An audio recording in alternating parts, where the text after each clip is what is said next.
quel que soit le temps qui dure, quel que soit l'éloignement, si je puis ainsi m'exprimer, tu as prié longtemps, tu as demandé longtemps, tu as supplié Dieu, tu as versé d'abondantes larmes, tu as poussé des cris de détresse à ton Créateur. Sache tout simplement que tes prières n'ont jamais été vaines. Celui qui a créé l'homme avec tous les sens, il écoute, il entend, il voit. Sa main n'est pas courte pour te toucher. Sa main n'est pas courte pour te délivrer. Marche dans la foi. Sois un homme de foi, sois une femme de foi.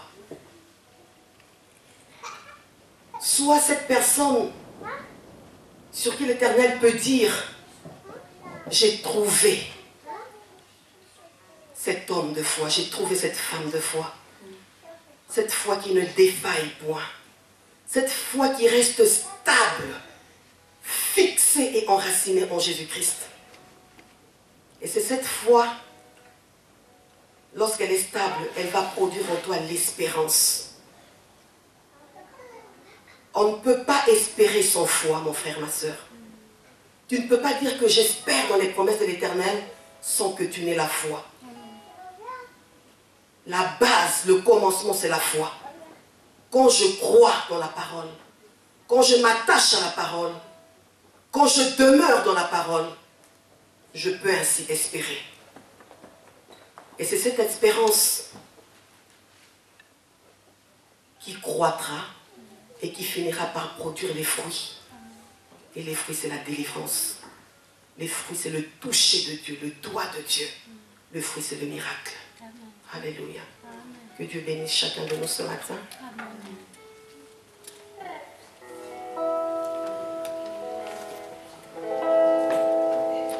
Voilà, nous allons passer à l'écoute de la parole du Seigneur.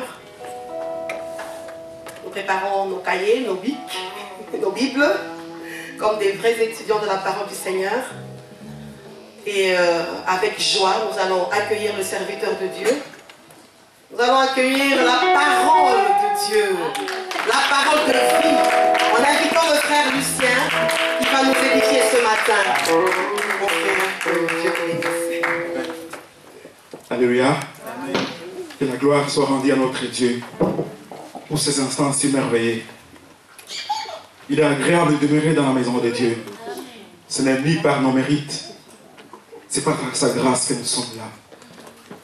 Nous ne sommes que des pauvres pécheurs, mais sauvés par les sangs coulés au mont de Golgotha. C'est par ces moyens que nous sommes sauvés, au moyen de la foi, la grâce, par la grâce au moyen de la foi. Alléluia. La grâce nous est donnée ce matin. La fidélité de Dieu demeure à jamais. Et sa renommée s'est accrue par l'accomplissement de ses promesses. Demeurons fidèles devant Dieu, il accomplira. Ce serviteur glorieux qui s'est rendu serviteur souffrant pour que nous ayons la vie et que nous l'ayons en abondance. Oui, la vie en abondance. Il s'est donné comme rançon afin que nous ayons la vie et que nous soyons aussi restaurés dans nos vies, restaurés dans nos foyers, restaurés dans nos affaires, restaurés dans tous les aspects de notre vie. Alléluia. Amen.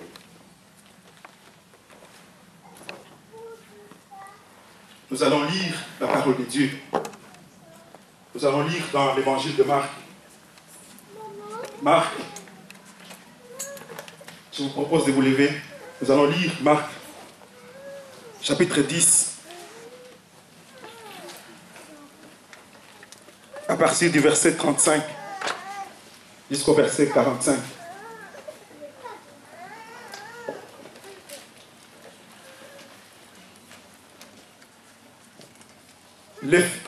Les fils de Zébédée, Jacques et Jean, s'approchèrent de Jésus et lui dirent, « Maître, nous voudrions que tu fasses pour nous ce que nous te demanderons. » Il leur dit, « Que voulez-vous que je fasse pour vous? » accorde-nous, lui dirent-ils, d'être assis l'un à ta droite et l'autre à ta gauche, quand tu seras dans ta gloire.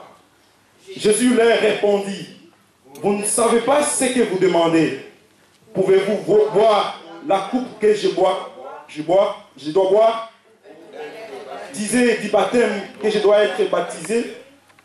Nous le pouvons, dirent-ils. Et Jésus leur répondit, il est vrai que vous boirez la coupe que je dois boire et que vous serez baptisés, baptême. Mais pour ce qui est d'être assis à ma droite ou à ma gauche, cela ne dépend pas de moi et ne sera donné qu'à ce qui cela est réservé.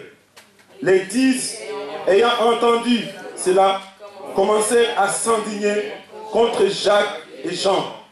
Jésus les appela et leur dit, vous savez que ceux qui gardent comme les chefs de nation les tyrannisent quand les dominent. N'est pas de même au milieu de vous, mais quiconque veut être grand parmi vous, qui soit votre serviteur, et quiconque veut être le premier parmi vous, qui soit esclave de tous, car le Fils de l'homme est venu, non pour être servi, mais pour servir et donner sa vie comme la rançon de beaucoup. Alléluia. Seigneur, que ta parole soit la lampe à nos pieds pour nous éclairer. Lorsque cette parole produit des fruits à nous, ô roi des rois, c'est par ton Esprit Saint que cette parole nous parlera. Ô éternel Dieu de gloire, lorsque ton Esprit Saint éclaire les vies, ouvre les oreilles et les yeux spirituels, afin que nous puissions entendre ta parole. Ô Dieu, utilise-nous comme un instrument au roi des rois, afin que nous puissions ramener cette parole à ton peuple. Ô éternel Dieu de gloire, cette parole ne rentrera pas chez toi sans qu'elle puisse produire des fruits, qu'elle ne puisse pas accomplir son dessein. Ô roi puissant, accomplis le miracle au travers de cette parole, ô roi de gloire. Père éternel, parce que tu as réduit leurs menaces et tu nous as rendus disponibles pour que nous puissions t'écouter. Lorsque cette grâce demeure et surabonde au milieu de nous, au nom de Jésus-Christ. Alléluia. On ne peut pas partager la gloire sans partager la croix. On ne peut pas partager la gloire sans partager la croix. Alléluia. Quand je lisais cet évangile de Marc, je me suis dit, les disciples ne comprenaient pas ce que Jésus voulait leur dire. Et tout au long de cet évangile de Marc, Marc, qui n'est pas un apôtre comme les autres, Matthieu et Jean, lui, il n'était qu'un ami de Pierre et un cousin de Barnabas.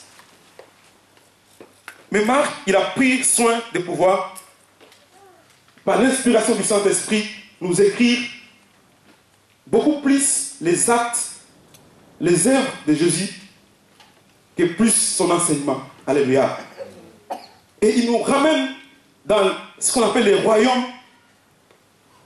du ciel, les royaumes de Dieu, l'accomplissement du royaume de Dieu. Alléluia. Et Jésus lui-même, au début de son évangile, dit, le royaume de Dieu est accompli. Alléluia. Le temps est accompli. Ce temps événementiel est accompli. Alléluia. Mais les disciples ne comprenaient pas toujours que ce temps qui est accompli. Alléluia. Mais il continue toujours dans son évangile. Jésus continue toujours dans sa prédication en disant, je serai trahi. Je serai enlevé. Je serai trahi par les sacrificateurs, les scribes. Mais les disciples ne comprenaient pas pourquoi le Christ, le Messie, serait trahi. Alléluia. Parce qu'au fait, comme tout juif, ils avaient l'idée d'un Messie politique puissant. C'est ça l'idée qu'ils avaient, de ce Messie politique puissant qui viendra redonner la vie à Israël, redonner la vie politique, la vie sociale, remettre Israël au piédestal de toutes les nations. Mais ils n'avaient pas compris que le Christ est venu pour servir. Alléluia. Mais il fallait que le Christ les ramène, les fasse voir d'abord son état glorieux, un serviteur glorieux, mais qui devient un serviteur souffrant. Alléluia.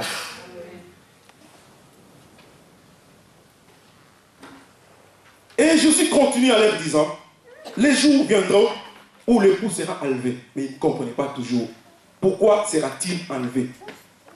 Et cette question hantait les disciples. Ils n'avaient jamais compris cela. Parce que le Saint-Esprit les avait encore pas éclairé. Quelle était la mission du Christ? Pourquoi était-il venu sur terre? Mais vous et moi, ce matin, nous allons être éclairés. Nous allons être éclairés. Quelle était réellement la mission du Christ? Et pourquoi sommes-nous ici, dans cette assemblée, où nous nous réunissons par la grâce pour célébrer ce grand Dieu, pour cette bénédiction spirituelle qu'il nous a accordée, pour qu'enfin nous puissions nous unir et nous associer et adorer ce Dieu. Jacques et Jean, fils de Zébédée, ces deux disciples qui étaient si courageux, plus que les autres. Quand ce sont les deux premiers, à part Pierre qui a été pris, qui a été appelé le premier, et les deux autres, les deux frères, Jean et Jacques, ils étaient appelés après Pierre. Ils étaient courageux. Luc même dans son évangile, il les appelle. Et quand Jésus les appelle fils du tonnerre, parce ils affirmaient vraiment leur personnalité. Et ils osaient demander à Jésus ce que les autres ne pouvaient même pas demander. Et Jésus les aimait beaucoup. Voilà, c'est la raison pour laquelle Jésus les amena lors de la transfiguration. Jésus les amena les trois pour qu'ils puissent voir sa gloire. Et la gloire du Christ, c'est sa révélation. Alléluia. Et le psalmiste nous dit, Seigneur, je désire une seule chose, demeurer devant ta face pour contempler ta gloire. La gloire de Dieu, c'est sa révélation. C'est la révélation de son être même. Et Christ les amena pour qu'ils voient cette gloire resplendissante. Alléluia. Et Jacques et Jean, toujours par leur courage, une fois dans un village, on avait refusé de recevoir Jésus. Et il dit, là c'est dans Luc 9, 54, et il dit au Seigneur, veux-tu que nous commandions le feu descendre du ciel et les consume? Comprenez-vous le courage que ces gens avaient? Demander que le feu descende du ciel pour consumer ceux qui avaient refusé de recevoir Christ. Mais Jésus leur dit, le Fils de l'homme est venu, non pour perdre les âmes des hommes, mais pour les sauver. Mais ils n'avaient pas toujours compris quelle était la mission du Christ. Alléluia. L'annonce de sa mort était un scandale auprès des disciples qui espéraient en ce Messie, en ce roi glorieux qui va rétablir le royaume d'Israël. Parce qu'en fait, au début, il y avait beaucoup de gens qu'on espérait être des messies. Comme Judas de Maccabée, celui qui avait, quand le roi Ptolémée Épiphane Antiochus avait détruit tout ce qu'il y avait comme temple. Et lui, il est venu rétablir les temples. Et les gens pensaient que Judas de Maccabée pouvait être le Messie. Et plusieurs autres, on croyait qu'ils étaient le Messie. Mais ils sont passés.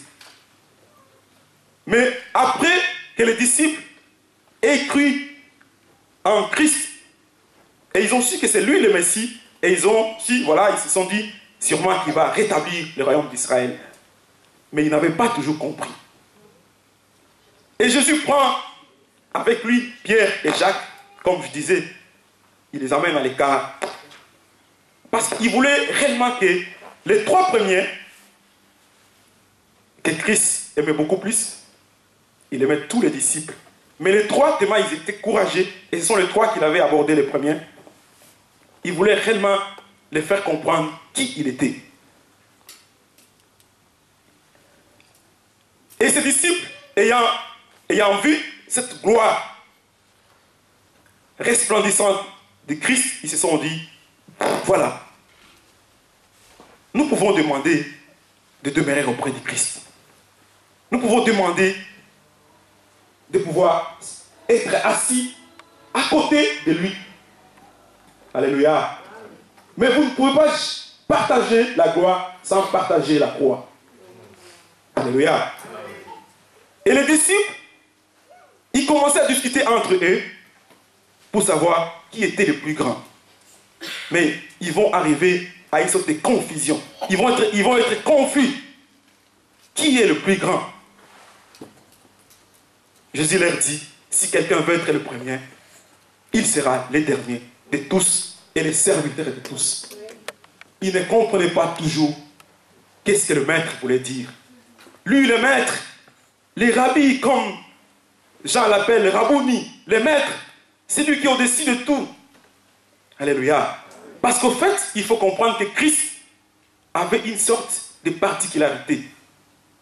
Et si quelqu'un n'arrive pas à croire en Jésus-Christ, il faut qu'il retourne auprès des Israéliens qui vont se dire, cet homme nous a mis dans une confusion qu'on ne peut jamais comprendre. Il était les seuls qui pouvaient dire aux Juifs, il est écrit ceci, mais moi je vous dis ceci. Personne ne pouvait contredire les écrits ou pouvait paraphraser les écrits. Mais il était le seul à pouvoir expliquer les écrits. Les grands, les souverains sacrificateurs, les scribes, les pharisiens, c'était des personnalités respectées. Ils avaient une connaissance accrue de la parole de Dieu. Mais il était le seul à pouvoir leur dire, il est écrit ceci, mais moi je vous dis ceci. Alléluia. C'est une particularité de Christ, une singularité de Christ qui prouve qu'on ne peut pas expliquer Jésus-Christ. C'est un homme mystérieux. On ne peut pas expliquer qui était Christ. Alléluia. Mais la révélation nous est donnée. Et la révélation nous est donnée par cet évangile de Marc. Qu'il est celui qui est venu, un serviteur glorieux, qui a abandonné toute forme de richesse céleste, qui s'est humilié, ce serviteur qui s'est dépouillé, non s'est dépouillé de ce qu'il était comme Dieu, mais il a renoncé à toutes ses prérogatives célestes pour venir nous sauver. Amen. Alléluia. Et au chapitre 10,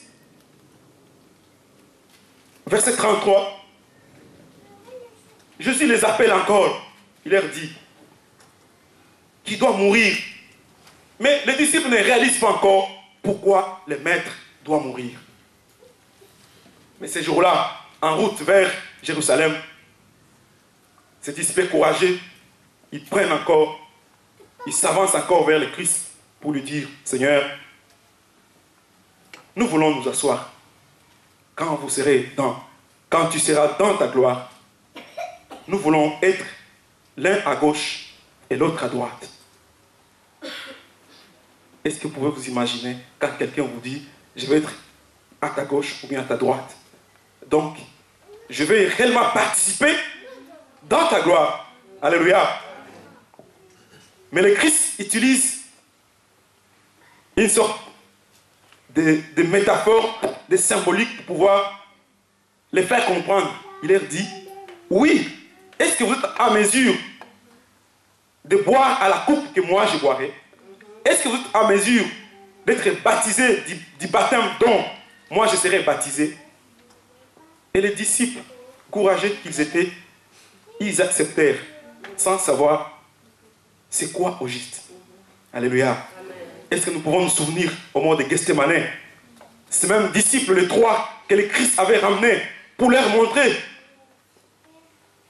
son état de souffrance et de tristesse, ces mêmes disciples, au moment de Gethsémane, ils n'avaient même pas résisté à prier 1 heure. 1 heure, et le Seigneur leur montra sa souffrance, la souffrance qu'il était en train de traverser, pour la coupe qu'il pourra boire. Lui-même, le Seigneur, dans son humanité, il avait peur de cette coupe. Et il leur dit, vous n'êtes pas à mesure même de veiller 1 heure de prière. Est-ce que nous pouvons nous poser cette question? Est-ce que ces gens pouvaient boire à la coupe que le Seigneur allait boire ou être baptisé du baptême dont le Seigneur allait être baptisé. Ils n'étaient pas à mesure de veiller 1 heure de prière. Alléluia. Mais ils acceptèrent sans savoir c'est quoi. Mais Christ, par sa parole prophétique, il leur dit, oui, vous boirez à cette coupe. Parce que la plupart de ses disciples, ils ont connu des morts tragiques, des lapidations, des persécutions dans leur ministère. C'est une parole prophétique pour eux, mais ils ne comprenaient pas toujours. Alléluia. Amen. Le Seigneur, sa parole avait toujours été incomprise par beaucoup. Et c'est la raison pour laquelle même beaucoup l'ont amené à la mort. Beaucoup l'ont rejeté sans savoir réellement qui il était. Alléluia. Et à travers ce que les disciples sont en train de connaître, qui n'arrivent pas à veiller 1 heure de prière, cela démontre aussi notre faiblesse.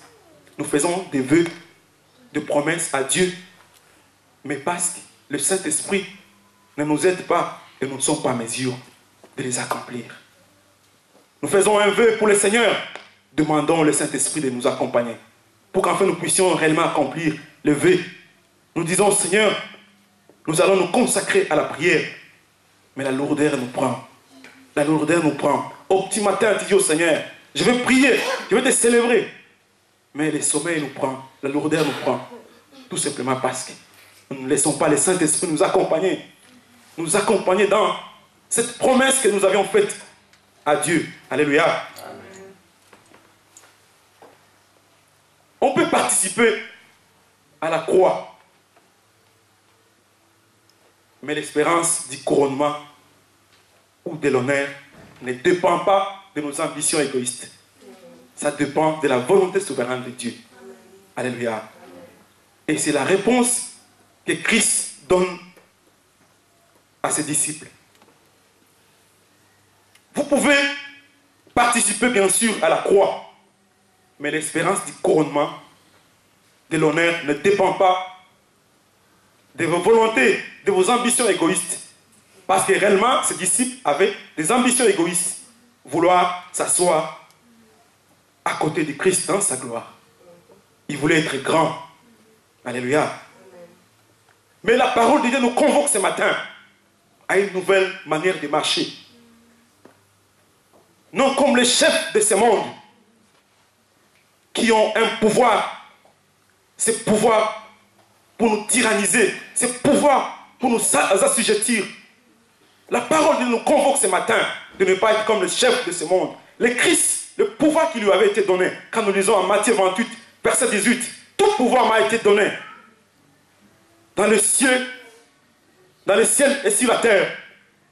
Et ce pouvoir, il a utilisé pour nous sauver, pour nous libérer de l'emprise de l'ennemi, pour nous donner une vie en abondance. Mais les chefs de ces nations, le pouvoir qu'ils ont, c'est pour voter des lois qui sont contre la nature. Les chefs de ces nations qui ont un pouvoir économique, ils utilisent ce pouvoir pour nous assujettir, pour nous rendre esclaves.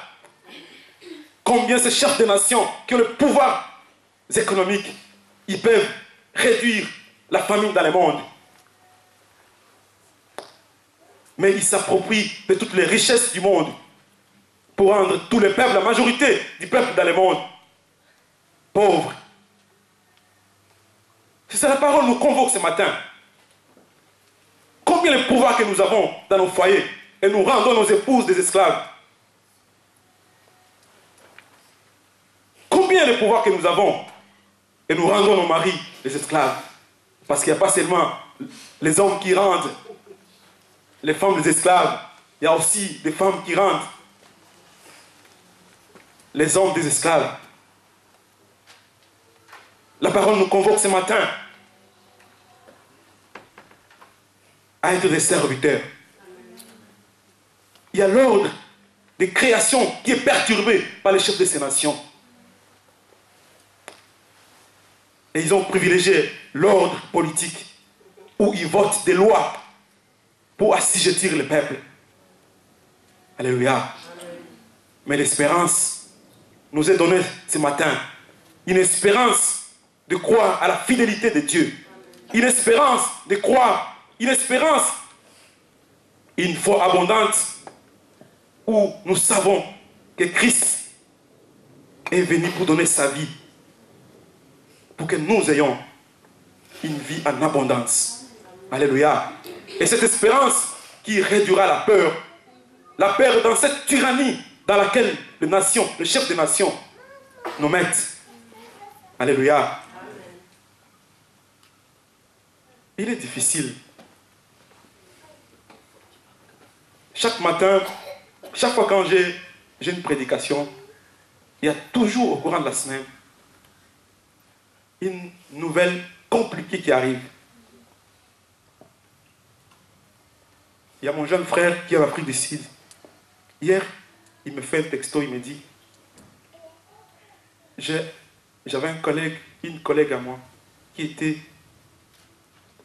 vraiment une mère pour moi, qui me soutenait beaucoup.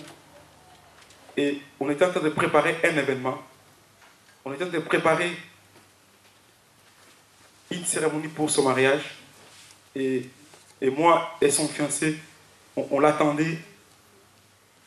Et elle est partie à Cape Town pour retourner à Johannesburg.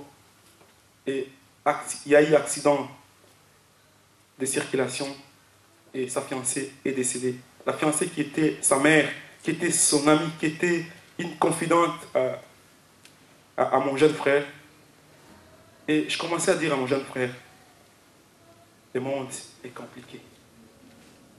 Et tant qu'on réalise qu'on ne méprise pas les temps et circonstances, et tant qu'on réalise qu'on n'a pas une source d'espérance, tant qu'on réalise pas qu'il y avait un serviteur glorieux qui s'est rendu serviteur souffrant pour nous, on ne peut qu'être dans cette peine de la vie et dans les tourments. C'est une sorte aussi de tyrannie, c'est une sorte de difficulté, c'est une sorte, je ne sais pas comment exprimer cela. Et mon jeune frère a fondu en larmes. Il m'a appelé au téléphone, il a fondu en larmes. Il m'a dit, Lucien, je n'ai jamais compris les affaires de Dieu, mais maintenant, je comprends. Il y a des choses qui arrivent et qui doivent nous faire comprendre. Il fallait que le Christ meure pour pouvoir faire comprendre aux disciples. Oui, les serviteurs glorieux doivent passer par la souffrance. Et il y a des interpellations pareilles dans la vie de chacun de nous pour que nous ayons cette connaissance et que nous puissions nous approprier des choses de Dieu. Alléluia.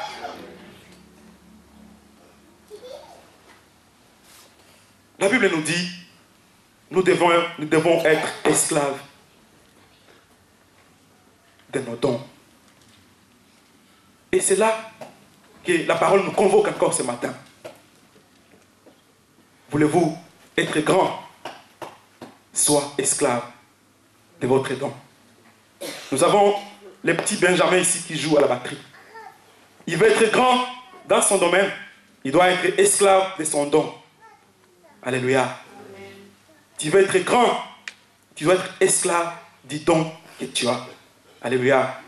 Tu veux partager la croix, la gloire avec quelqu'un, sois esclave du don que tu as. Alléluia. Tu veux partager la gloire avec le pasteur, accepte de partager sa croix. Alléluia. Ce sont les éléments auxquels le Seigneur nous convoque ce matin. Alléluia. Plusieurs fois nous passons du temps à regarder des célébrités à la télé. Mais on ne réalise jamais, jamais que ces célébrités sont esclaves de leurs dons. Alléluia. Et ils sont grands et nous les observons en tant que grands et nous observons leur grandeur. Pourtant, ils ont été esclaves de leurs dons. Alléluia. C'est cela. Tu veux être un génie. Tu veux partager ta gloire avec ces génies de la science, ces génies de l'économie, ces génies de la technologie. sois esclave du don que Dieu a mis en toi. Et chacun de nous a un don que Dieu a mis en lui pour servir l'Église. Sois esclave de ces dons pour que tu sois grand dans le service de Dieu. Tu chantes, sois esclave du don que Dieu a mis en toi en tant que chanteur, chanteuse, pour que tu sois grand dans le royaume de Dieu. Alléluia. Alléluia. C'est très important. C'est très important. Il faut que nous puissions traverser cet état de mortalité où nous laissons nos honneurs, où nous laissons tout ce que nous pouvons, nous laissons tous ces honneurs et pouvoirs. Je me présente en tant que grand, mais il faut que je me rende d'abord esclave. Il faut que je me rende d'abord serviteur pour pouvoir traverser l'état de la mortalité à l'immortalité. Et c'est dans l'état d'immortalité où j'ai la vie, où j'ai la gloire. C'est dans l'état d'immortalité où je peux me dire je suis grand. Alléluia. Enfin, une bonne nouvelle. Les disciples, et c'est là la révélation de Christ. Une bonne nouvelle. Les disciples sont informés de la raison de la mort du Christ. Alléluia. La raison de sa mission. Le Fils de l'homme est venu pour servir et non pour être servi. Il est venu pour donner sa vie en rançon.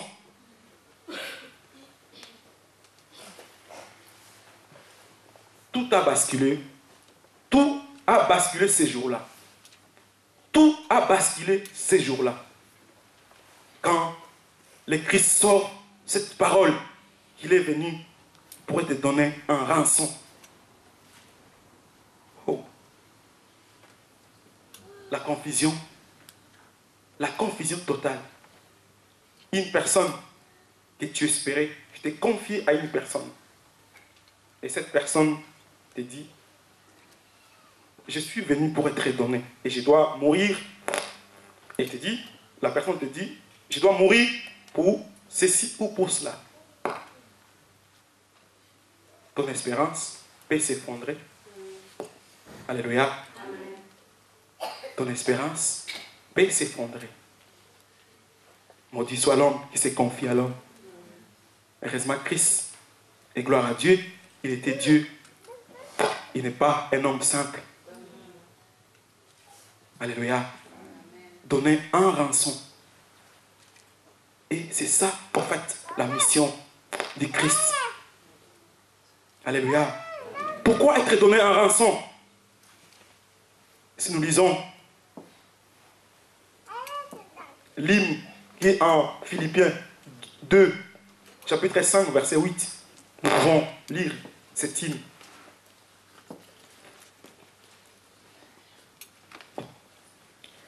Ayez en vous les sentiments qui étaient en Jésus-Christ, existant en forme de Dieu.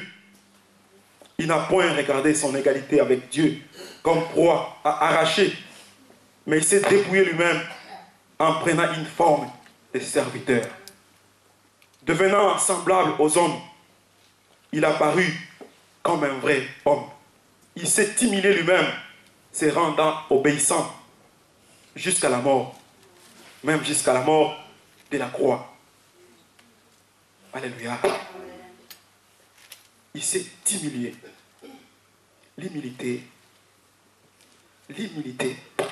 précède la gloire.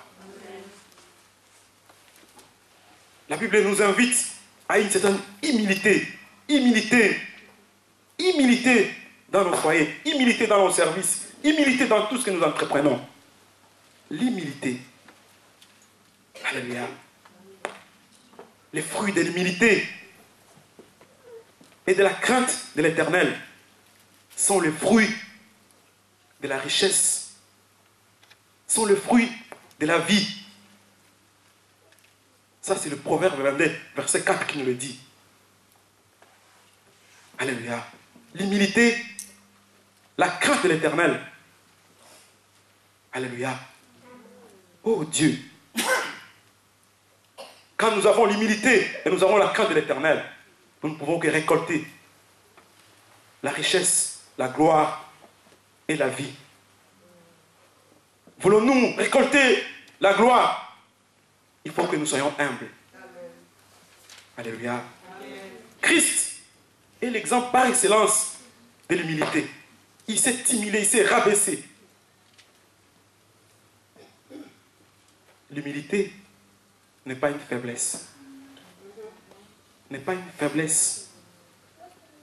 Le peuple de Dieu est devenu trop arrogant.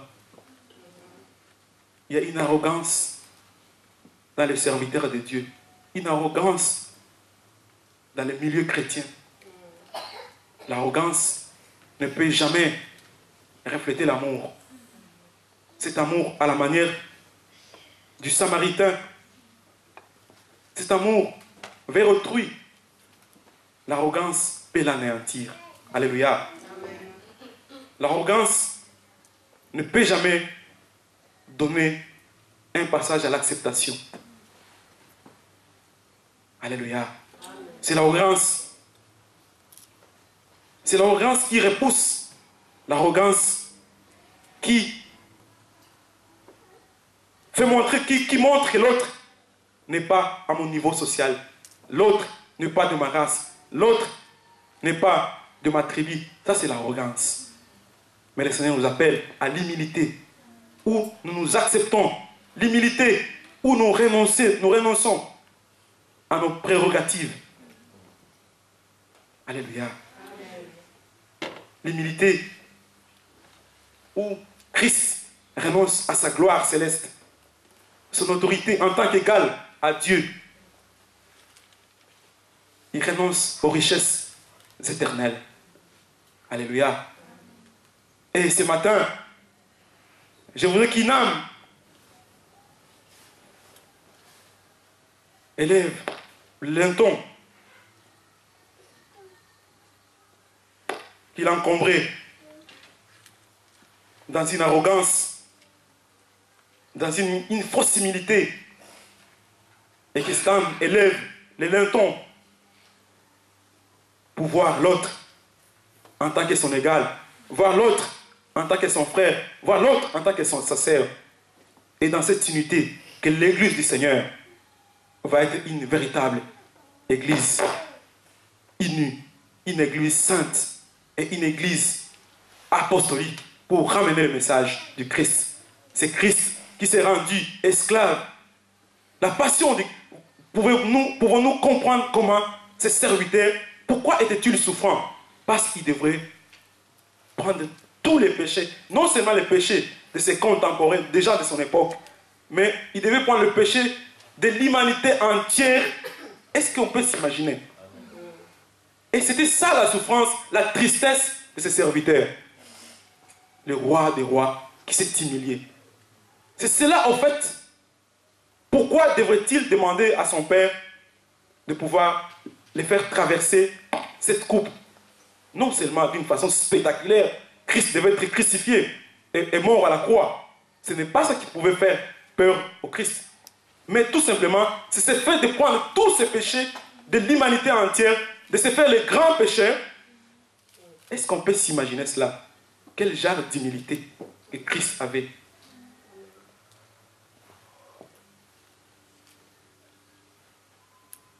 Rendons-nous. Il faut qu'on se rende à la croix, où on peut contempler et regarder cette souffrance que cet homme avait. Et que nous puissions comprendre quel est le sens de notre vie. Alléluia. La vie que cet homme nous a donnée, la vie en abondance. Je parlais de mon frère qui a connu, sa collègue a connu un accident.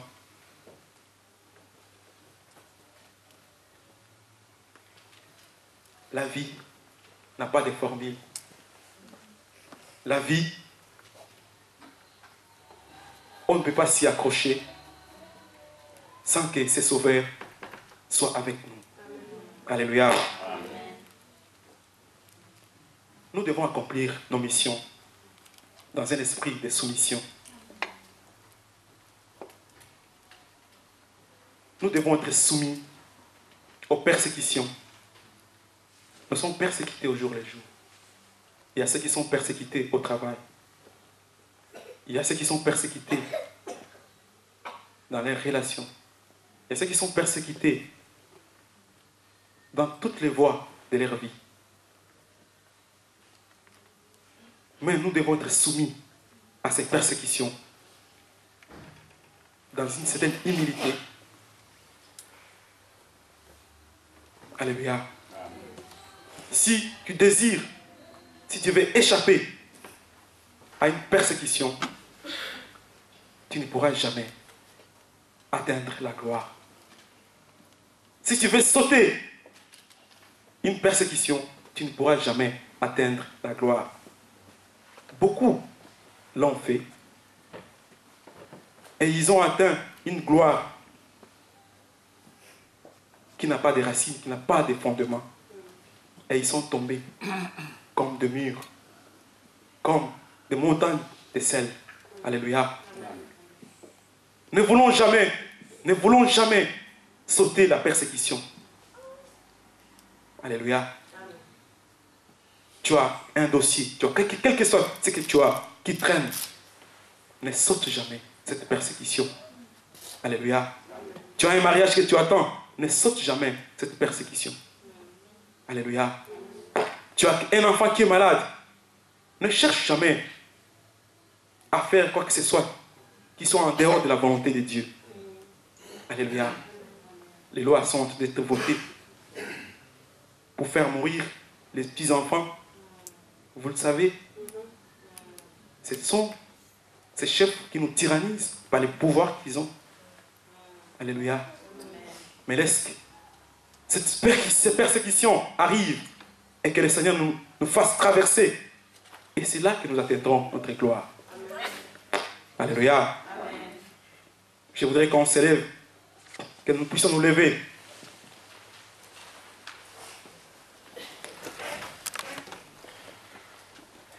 Ce temps d'intercession, nous allons nous plonger dans un temps d'intercession. Quelques minutes d'intercession.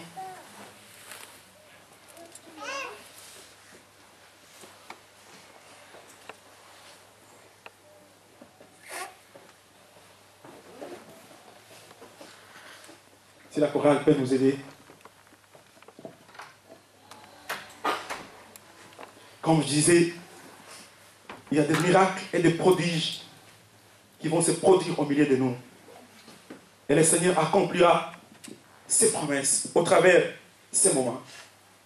Car l'Esprit est disposé pour pouvoir nous redonner la force et nous redonner l'espérance.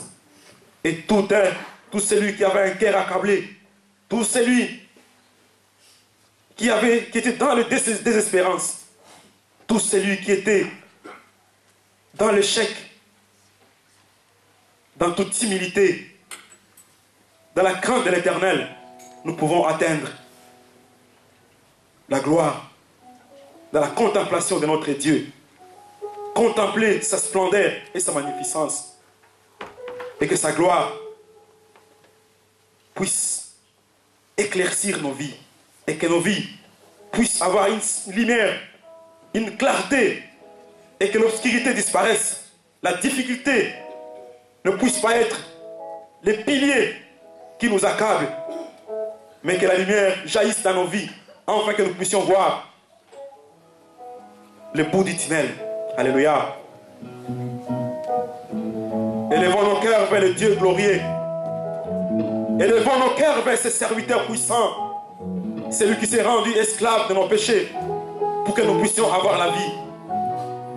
Élevons nos cœurs vers ce Dieu glorieux, éternel, Dieu des armées. Prends la position que tu veux. Une position que tu veux pour que l'Esprit agisse en ce moment. Oui, l'Esprit puissant, glorieux est là. L'Esprit de Dieu qui régénère. L'Esprit de Dieu qui change et transforme les vies est là. L'Esprit de Dieu qui redonne la force au moment où tu es persécuté, au moment où tu traverses des moments compliqués dans ta vie. L'Esprit de Dieu veut te réconforter. L'Esprit de Dieu veut te faire traverser. Élevons nos cœurs vers le Dieu puissant. Élevons nos cœurs vers ces rois des rois. Élevons nos cœurs vers les célèbres rois. Élevons nos cœurs vers le Dieu de gloire. Élevons nos cœurs dans toute humilité. Alléluia. Ô Esprit puissant de Dieu, Esprit de révélation, Esprit qui agit au milieu de son peuple, Esprit de Dieu glorieux, ô Dieu puissant, Adonai Sabaoth, ô roi des rois, éternel Dieu majesté, ô roi omnipotent, infaillible, éternel Dieu qui règne, ô Seigneur puissant, toi qui as accompli le miracle au milieu de ton peuple, ô Dieu, c'est toi qui as dit tout ce que vous demanderiez en mon nom. Sachez que vous les avez eu et vous le verrez s'accomplir. Ô éternel Dieu puissant, toi qui ramènes à la vie ce qui n'existait pas. Ô puissant majesté, toi qui restaures les âmes. Ô glorieux éternel Dieu, ô Dieu qui transforme. Ô majesté, ô roi omnipotent, infaillible Seigneur. Ô éternel Dieu des armées, élevons nos cœurs vers ce Dieu puissant, élevons nos cœurs vers les célèbres dieux, élevons nos cœurs vers les rois des rois, élevons nos cœurs vers l'éternel des armées, élevons nos cœurs vers le Dieu des gloires, élevons nos cœurs vers le Dieu puissant, élevons nos cœurs vers le célèbre roi. Alléluia. Ô Dieu puissant, majesté, ô Dieu qui s'élève au milieu de son peuple, ô Dieu puissant qui menace, ô Dieu éternel qui anéantit, ô Dieu puissant, toi qui anéantis la prédisposition de l'ennemi, ô roi éternel qui élève son cœur, toi, ô Dieu puissant qui redonne l'espérance, ô Esprit puissant de Dieu. Alléluia. Ceux qui sont malades dans la famille, ceux qui ont malades, qui souffrent dans la famille, ceux qui sont souffrants, ils peuvent se présenter, nous allons prier ensemble.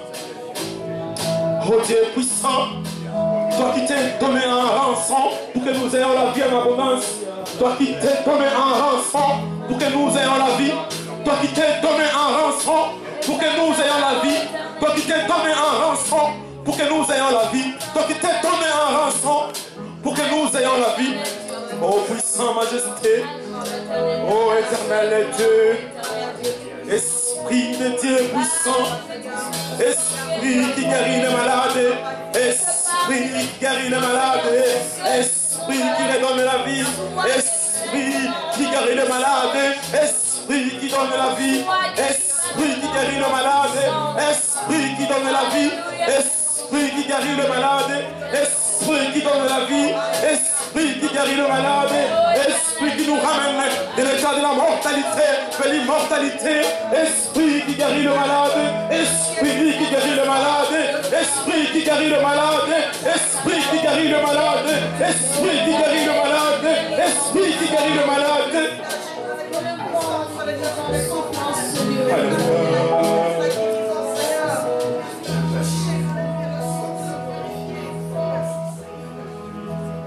Toutes les familles qui traversent des moments compliqués, toutes les familles qui traversent des combats, des persécutions, nous allons ensemble prier.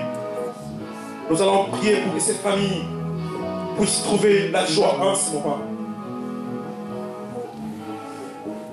Oh éternel Dieu qui redonne la joie, Esprit qui régénère la joie, Esprit qui accompagne, Esprit qui console, Esprit puissant de Dieu, oh Esprit de Dieu glorieux, oh Esprit de Dieu puissant, oh je t'invoque en ce moment, oh Esprit puissant de Dieu, laisse que les familles soient consolées, les familles soient consolées, les familles soient consolées, les familles soient consolées, les familles soient consolées, les familles soient consolées, Les familles soient consolées.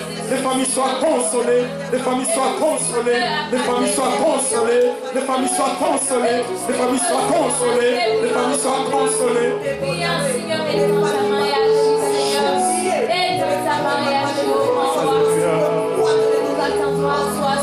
Jésus-Christ est Seigneur. Jésus-Christ est Seigneur. Jésus-Christ est Seigneur. Jésus-Christ est Seigneur. Jésus-Christ est Seigneur. Jésus-Christ est Seigneur. Jésus-Christ est Seigneur. Jésus-Christ est Seigneur. Jésus-Christ est Seigneur. Jésus-Christ est Seigneur. Jésus-Christ est Seigneur. Jésus-Christ est Seigneur.